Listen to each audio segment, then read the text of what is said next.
Hey guys, welcome back to my YouTube. This is HBB, aka Names Forever Only Living Vinyl. And if you are new here, you're welcome. Existing subscribers, you're welcome.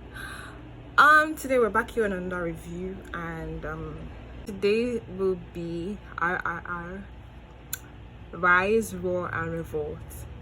This is an Indian film. I feel like this is long overdue because I've watched this movie since when.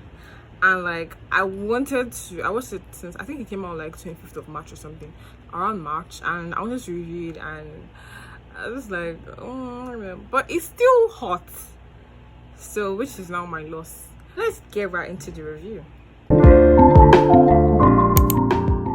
This movie is an Indian movie, first off, I just have to say, and it was done around the time of 1920 or so.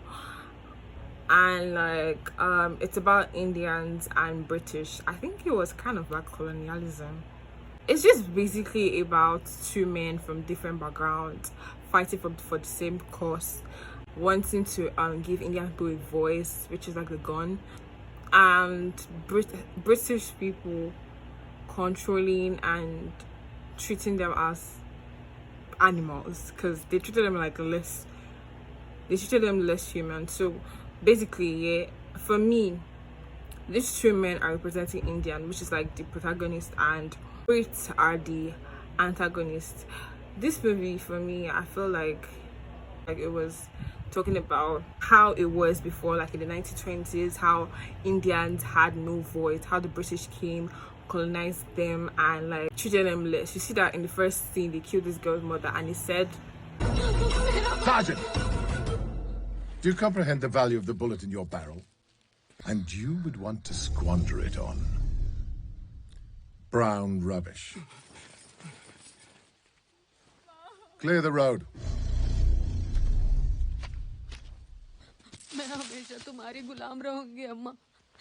After saying that, it just meant that like they saw them like animals, like less than animals. So if you can't waste a gun on them, which means they're not worthy. It just said a lot. And these two men from different backgrounds fighting for the same cause. At first it wasn't like revealed. At first when I was watching the movie, I thought Raju was like the bad guy. I thought he was just want to fit in the British. I just thought he was not that good. I thought it was bad. And like him befriending Beam, he didn't befriend Beam to find who Beam was, because like the British, they were looking for a Beam, but like, as time goes on and caught Beam, I just thought that he was the bad guy. But later the film began to reveal itself, and they were both working on the same side. And I feel like one thing the film talked about more was friendship, and how like ethnicity and race, how we hold a larger bond, basically, yeah. And like we're still one regardless, and we'll fight for our race rather. It's like just like an Indian man being on the Brit side, and like the British people fighting and beating up the Indian people. Like the Indian man would definitely cover up for his people, like, yeah. And it talked about friendship, talked about race and ethnicity or something, whatever. And I think it's very well. Although like it's still an Indian movie, the whole singing was very ridiculous to me.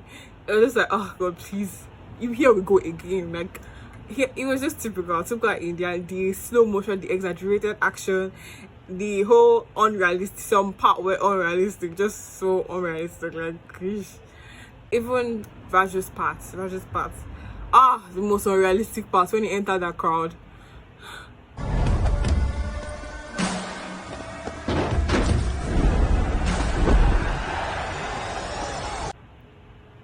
I mean, that part was very realistic, and that was the beginning of the film, and I was like, god, what is this? What am I watching? It was very realistic. But it was good. The movie is an action movie, yeah, solely action. And like I feel like this is huge for India, because like the British people, and like it just like it was an international collaboration, so I just feel like it was huge. Overall, I would rate it a 4. overall I'll rate it 4. It was a good movie. So yeah, see you next on the review. If you like this video, give it a thumbs up, like, subscribe, comment, share your opinions or whatever. Thank you.